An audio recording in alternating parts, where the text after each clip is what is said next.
Let's talk about inflation. We got those core PCE and other PCE numbers in this week. We know the Fed pays attention to them. They were a little bit better than they had been.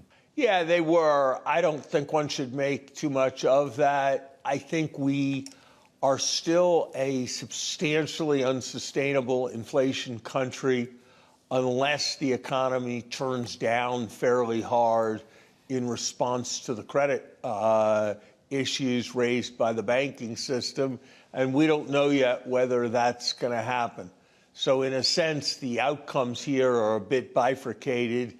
Either the banking crisis will pass without incident and without large impact on credit, in which case we really do have serious inflation issues and the Fed will have to tighten much more than is priced in, or we're going to see some kind of real downturn here. And I think both are plausible outcomes, and I recognize that there's a chance we'll skate through right in between, but I'd have to say that seems very much odds off to me. Soft landings are very hard, even in the best environment. So, Larry, I think I heard in your answer we're going to have to wait to see what the aftermath of the banking kerfuffle has been here. But give us a sense of what you're expecting and, more important, what you're looking for. When will we know whether there's a credit crunch? The lesson of financial crises, if you study their history closely, is that it's not just all one big downturn. It was 6 months from Bear to Lehman. Even the week in which the Lehman events happened, the stock market went up and the Fed did not cut rates. And the Fed statement that week was heavily about inflation. So I think it's too early to give any kind of all clear sign. I think eventually we've gotten to a point where I would say it's unlikely that there will be more panicked weekends with bank runs. Not impossible by any means, but I'd say that's certainly less than well under a 50% chance. But whether you're going to see some other kind of accident, whether you're going to see a substantial restriction in credit, that's not very clear.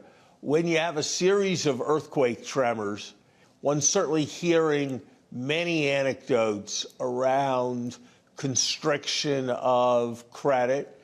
And the question really is that going to go nonlinear, where constriction of credit leads to declining asset prices, leads to non-performance of loans, leads to more credit constriction?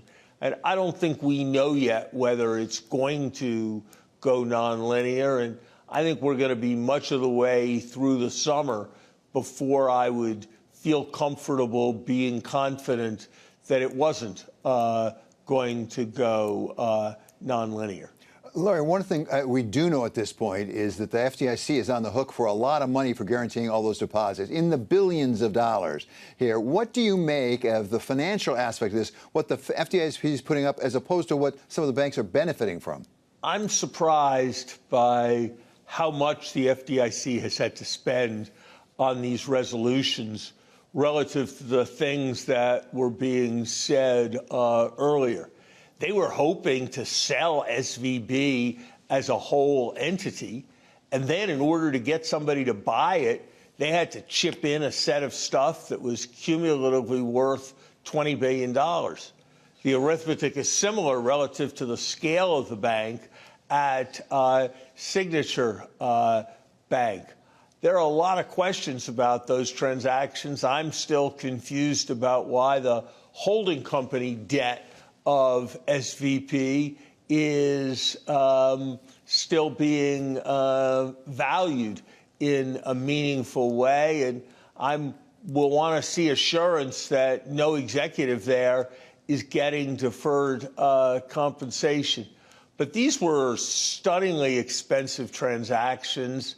Ultimately, everybody's going to say it's not coming back to taxpayers, but banks are taxpayers on behalf of people, their depositors, their customers, their people they lend to. And the $23 billion the FDIC has spent is $100 per adult American. And that's a fair amount. So I wonder if we can't be looking at the procedures that they're using and finding ways to do better. And it looks like some of these deals were pretty attractive given what happened to the shares of some of the acquiring banks for both SVB and Signature. So I think that, yeah, that's right, David. There are two parts of it. There are what seem like huge gains that the banks that were lucky enough to get into this got over 50% for the acquirer of SVB, close to 40% for the acquirer of Signature. So there's that piece of it that they may have overpaid. There's also just a question of why it was necessary to pay so much. Larry, on a very different subject, we had, for the first time in history, a former U.S. president indicted this week. Donald Trump was indicted for certain allegations. We're not even sure about what they all are yet, arising out of a hush payment that he was made. I really wonder about the connection of our justice system with politics. You have talked on this program before about what's been going on over in Israel. What are the risks in Israel and here in the United States that we politicize our criminal justice system? David, everyone, even former presidents of the United States, is entitled to a presumption of innocence.